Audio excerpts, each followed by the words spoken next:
Hello students, last video में मैंने discuss किया था वेलोसिटी। और वेलोसिटी का एवरेज जो वेलोसिटी है तो होता है उसका ये दो कंपोनेंट होता है, वी एक्स बार और वी वाई बार। ओके। और डिस्कस किया था एक्सीलरेशन के बारे में। सो एवरेज एक्सीलरेशन होता है ए बार। सो ये है delta V by delta T. So average acceleration भी इज इक्वल टू होता है ए X I plus A Y आई। सो ये है एक्सीलरेशन का कंपोनेंट। ओके। सो आज हम डिस्कस करेंगे the instantaneous acceleration. So the acceleration is the limiting value of the average acceleration, okay, as the time interval approaches to zero. तो instantaneous acceleration होता है actually the limiting value of the average acceleration as the time interval approaches the zero. So actually average acceleration क्या होता है, वो होता है delta V by delta T. So जो इंस्टेंटेनियस एक्सेलरेशन होता है उसमें इसमें लिमिट होता है जिसमें डेल्टा टी जो time interval tends to zero. Since delta V is equal to delta V x I plus delta V Y जे होता है। ओके। सो इसमें हम ये भी डेल्टा वी को वैल्यू पुट करते हैं तो आएगा इंस्टेंटेनियस इसमें acceleration A is equal to I. इसमें अगर हम डेल्टा वी एक्स लिखें तो सो आएगा delta V X by delta T. और क्योंकि डेल्टा वी है डेल्टा वी एक्स आई plus delta V Y J, तो इसमें डेल्टा वी और जे के साथ आएगा limit of delta T tends to zero delta V Y by delta T. So ये है I into I limit of delta T tends to zero delta V X by delta T. So finally इसको हम लिख सकते हैं ए x और इसको हम लिख सकते हैं A Y. Okay. So finally ये इंस्टेंटेनियस एक्सेलरेशन आया ये A X I plus A Y J. So A X I को हम लिख सकते हैं इसको actually D V X by delta T, D V X by D T, actually D V X D T. और इसको हम लिख सकते हैं D V Y D T. Okay, X A Y.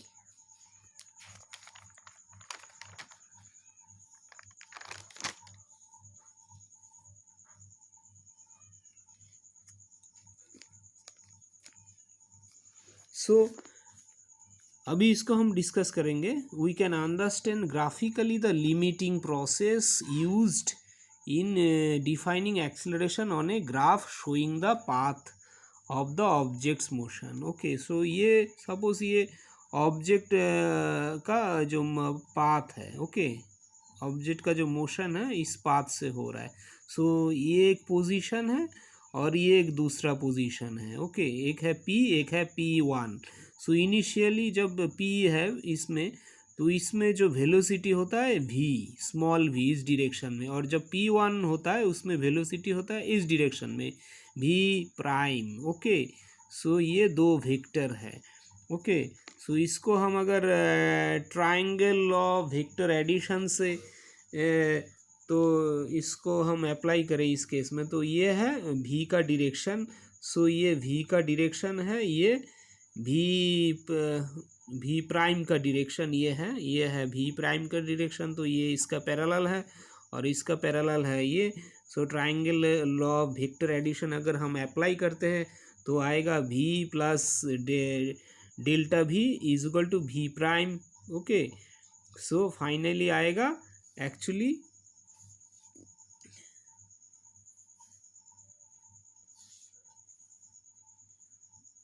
Okay. So ये आएगा V plus V delta V is equal to V prime minus V. Okay. So यहाँ पे आप देख सकते हो अभी ये थोड़ा इसके क्लोज हुआ। ओके। और एक पोजीशन लिया तो अभी इस पोजीशन पे आया। सो ये P2 है। ओके। सो P2 है और ये P है। सो फाइनली यहाँ पे जो है ये है इसका पैरेलल है ये वेक्टर भी वेलोसिटी वी प्राइम और इसका पैरेलल है ये भी, तो ये डेल्टा भी, ये अभी डेल्टा भी ये हुआ। ओके, सो यहाँ से लेकर डेल्टा भी का और थोड़ा जो चेंज इन वेलोसिटी है और थोड़ा कम हुआ, और इसके केस में और क्लोज हुआ। ओके, इस पोजीशन पे। सो ये है भी, ये है भी प्राइम, सो ये डेल्टा भी है। तो एक्चुअली कि भी प्राइम का वैल्यू ए पी के इतना करीब आता गया। ओके, सो डेल्टा भी का जो चेंज इन वेलोसिटी है वो उसका वैल्यू और भी कम होता गया। सो फाइनली इस पॉइंट पे आया। सो यहाँ पे देखना है कि जो एक्सीलरेशन का डायरेक्शन है वो एक्चुअली इस डायरेक्शन में, जो डेल्टा भी का डायरेक्शन है उसी डायरेक्शन में एक्सीलरेशन का डायरेक्शन है। तो ये डेल्टा भी का डायरेक्शन ये हुआ, तो एक्सीलरेशन का डायरेक्शन भी ये है। सो डेल्टा भी का डायरेक्शन ये है, सो एक्सीलरेशन का डायरेक्शन भी ये है, इसके पैरेलल है। ओके, और यहाँ पे भी डेल्टा भी का डायरेक्शन ये है, तो ये है एक्सीलरेशन का डायरेक्शन। सो फाइनली ये जो ये पॉइंट है यहाँ तक आए, ये और भी अप्रोचेस और भी क्लोज हो गया, तो finally approaches to zero. Okay, अब approaches to point P. So finally जब यहाँ पे ये पॉइंट पी मिल गया, जो ओके ये जो P3 पॉइंट है, इसके बाद ये और भी इसका क्लोज होता गया। ओके, सो फाइनली ये पॉइंट आ गया। ओके, ये पॉइंट आ गया। सो ये क्या हुआ, इस पॉइंट पे अभी जो भी और भी प्राइम है एकदम कोइंसाइड कर गया। ओके, और भी क्लोज हो गया। सो जब यहाँ पे आ गया, इस पॉइंट पे ये है भी। ओके, सो ये भी है, सो इसमें तो और भी प्राइम अलग से नहीं है, तो भी डेल्टा भी है, डेल्टा भी tends to zero. Okay, tends to zero है इस पॉइंट पे। ओके, सो इस पॉइंट पे एक्सीलरेशन का डायरेक्शन ये है। ओके, सो ये टेंजेंट है, इसमें एक टेंजेंट है। ओके, सो ये ऐसा, ये है डेल्टा, ये भी का डायरेक्शन, ये है एक्सीलरेशन का डायरेक्शन। सो फाइनली हम बोल सकते हैं कि ये है, एक्चुअली ग्राफिकली हम बोल सकते हैं इसमें जो टेंजेंट होगा, जिसमें मतलब जो इंस्टेंटेनियस एक्सीलरेशन है, जहाँ पे जो delta T tends to zero. Okay, so वो इस पॉइंट पे जो टेंजेंट वैल्यू होगा वो इंडिकेट कर रहा है, टेंजेंट होगा। ओके, उसमें ये इंस्टेंटेनियस एक्सीलरेशन इंडिकेट कर रहा है।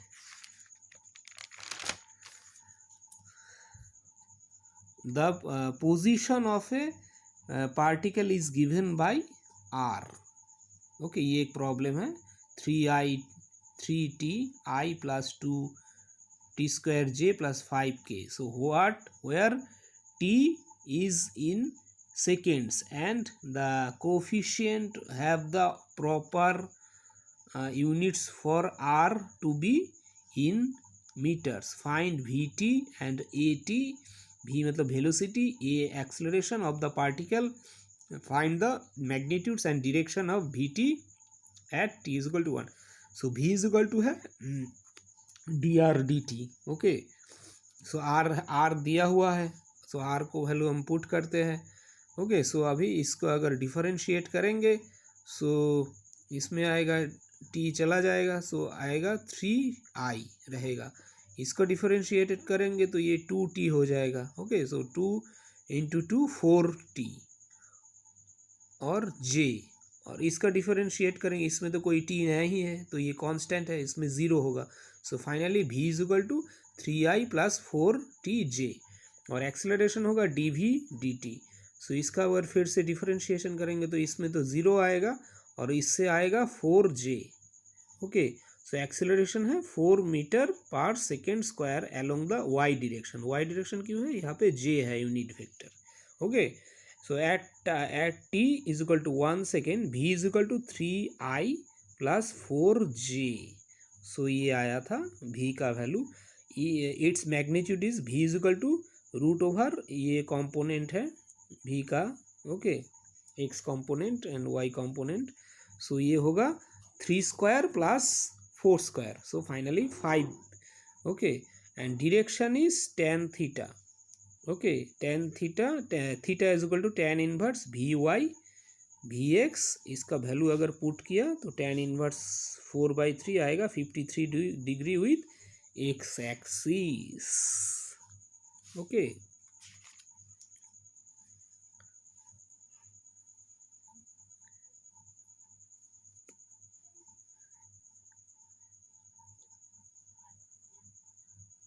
मतलब यहाँ पे अगर ये भी हुआ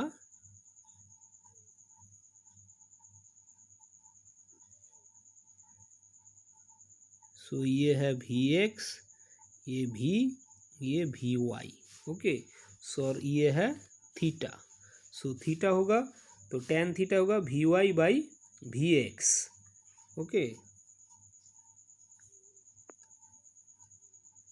we Y by V X होगा tan थीटा, और यहाँ से हम लिख सकते हैं theta is equal to 53 degree. So अभी डिस्कस करेंगे motion in a plane with constant acceleration. Suppose that an object is moving in xy plane and its acceleration a is constant. Over an interval of time, the average acceleration will equal this constant value.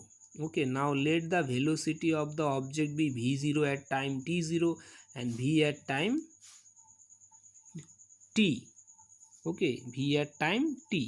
Then by the definition हम लिख सकते हैं acceleration है final velocity minus initial velocity divided by time minus zero, initial time है zero, से यहाँ से लिख सकते हैं v minus v0 by T.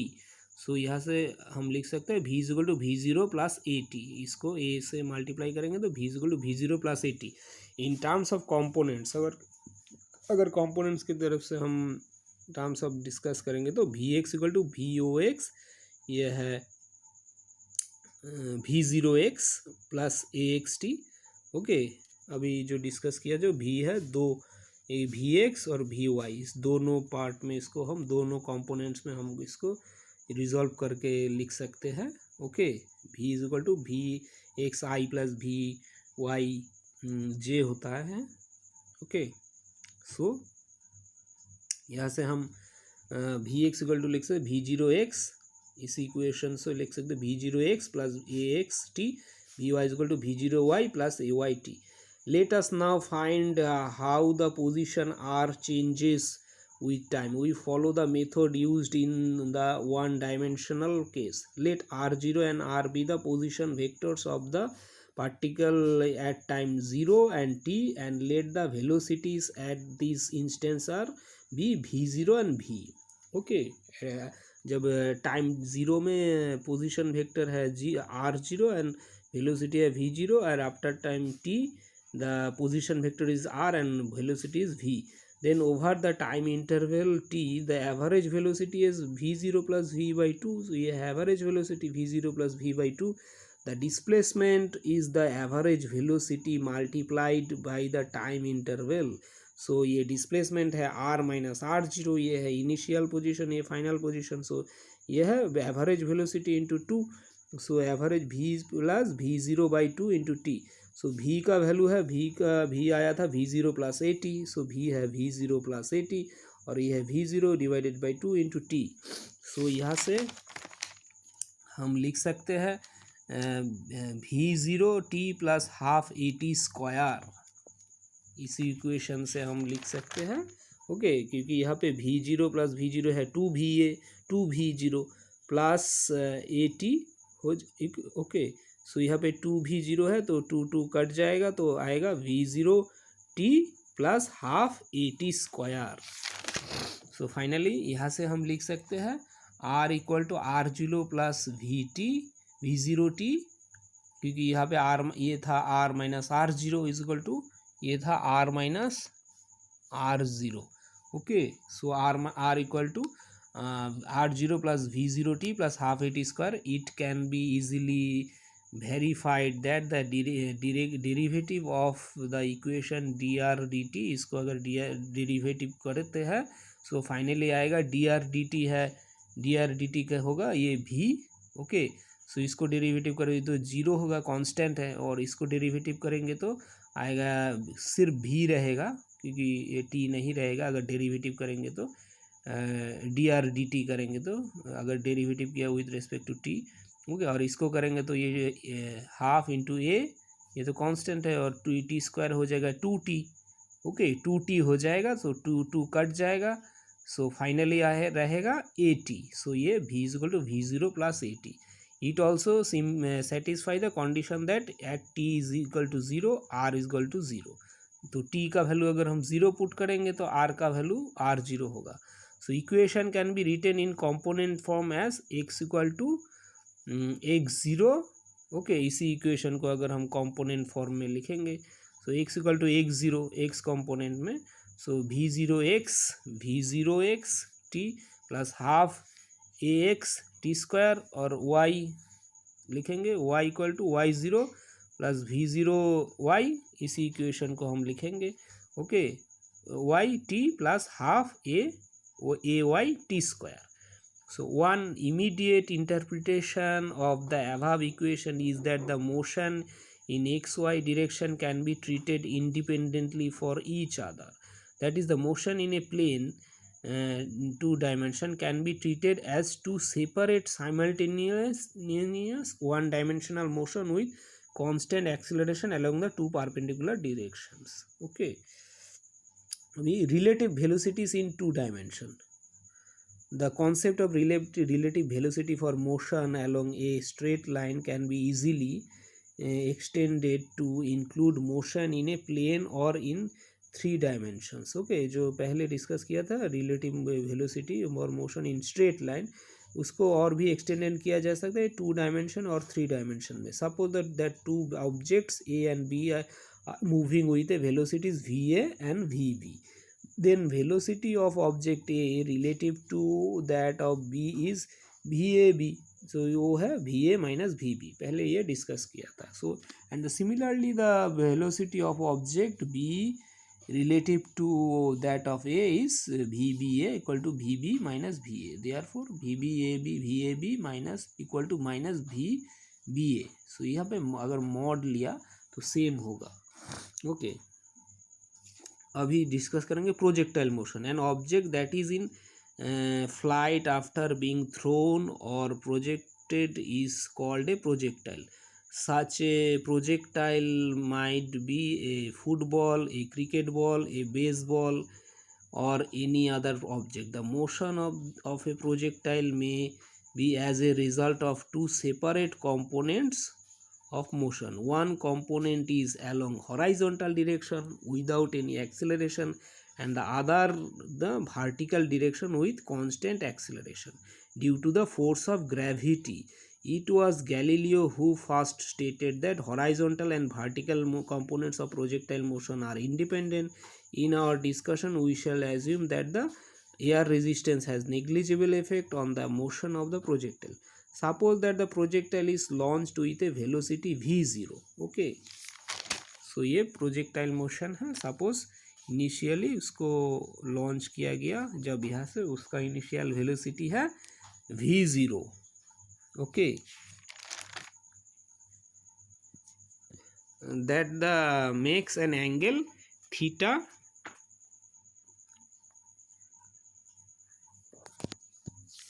Okay. So initial velocity है ये v0 एक्चुअली. ओके, ये है v0. Okay, so that makes an angle theta 0 with X axis.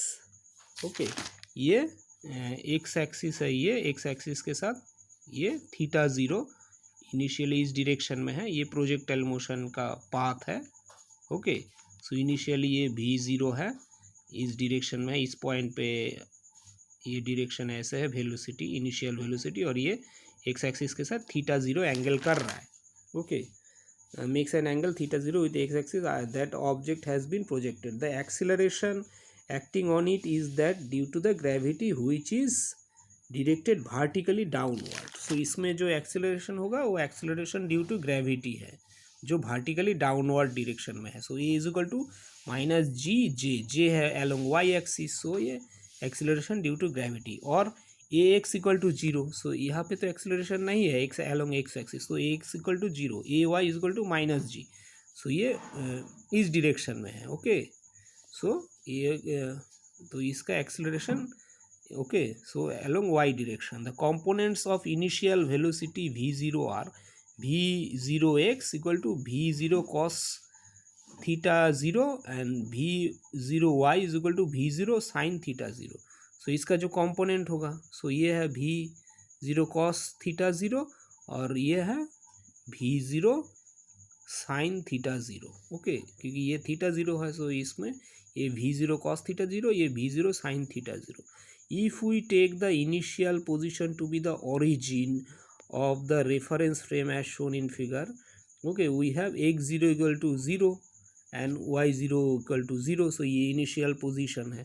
So then x equal to x0 plus v0xt plus half axt square और y equal to y0 plus v0y t plus half ay t square becomes, ये जो equation है पहले discuss किया था।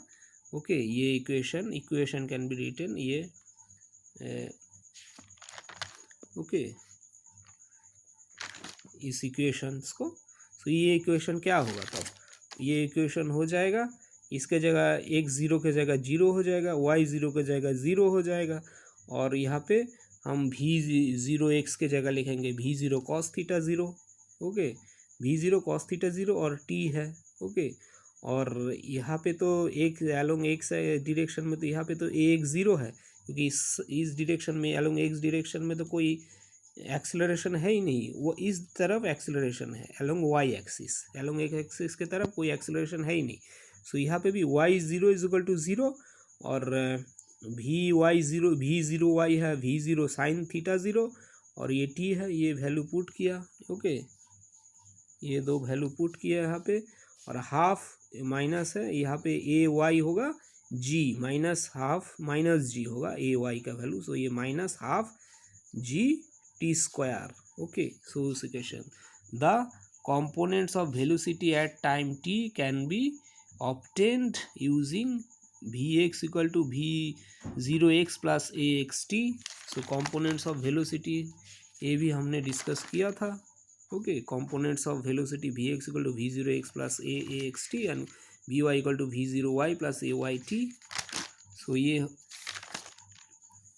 यहाँ पे भी हम v0 का वैल्यू पुट करेंगे, v0 है v0 cos theta 0 and v0y है v0 साइन थीटा 0 और यहाँ पे इसमें तो ax 0 है, सो ये टर्म 0 हो जाएगा और लेकिन vy 0 है, इसमें ay माइनस g है। So equation gives the x and y coordinates of the position of a projectile at time t in terms of two parameters। okay, initial speed v0 and the projection angle theta 0। okay,